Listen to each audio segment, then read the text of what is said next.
Kryetari i Partisë Demokratike, Sali Berisha, në një bashkëbisedim online me qytetarët në rrjetet sociale, u shpreh se Shqipëria ndodhet në krizë të thellë, pasi sipas tij, qeveria nuk lufton korrupsionin, por e mbron atë, duke humbur legjitimitetin e saj para qytetarëve. Shqipëria ndodhet në një krizë të thellë, e cila ka në themel mungesën e plotë të legjimitetit të qeverisë aktuale dhe kreut të saj Edi Rama për disa arsye madhore. Së pari është faktuar se kjo qeveri erdhi në pushtet me një farsë elektorale, duke dhunuar masivisht të zgjedhjet dhe duke bllokuar çdo hetim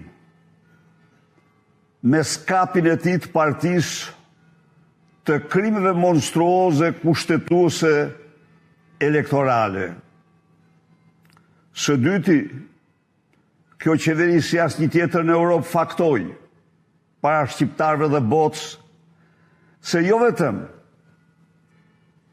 vjedh shqiptarët në mënyrë të papërmbajtur, një qeveri që nuk lufton korrupsionin dhe një qeveri që mbron korrupsionin pavarësisht sa vota apo çfarë votë si I ka marrë ato, humbet legjimitetin e saj para qytetarëve.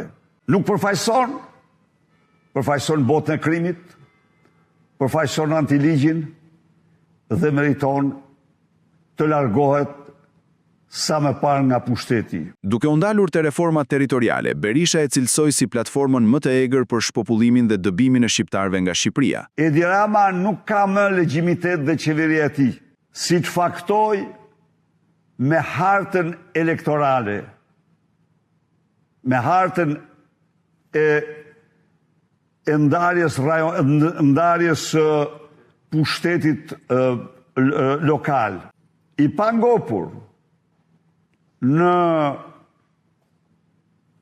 politiken e përqendrimit të gjitha pushteteve në duart e tij, të centralizimit të plot duke tejkaluar në disa aspekte dhe Enver Hoxhën, I pangopur në zbimin e shqiptarëve, genocidin e butë ndaj shqiptarëve, ai ndërmori hapin tjetër ku në vend që të korrigjonte gabimet katastrofale të reformës së parë, vazhdoi me shkurtimin e 15 bashkive të tjera, duke ulur numrin në 41 bashki.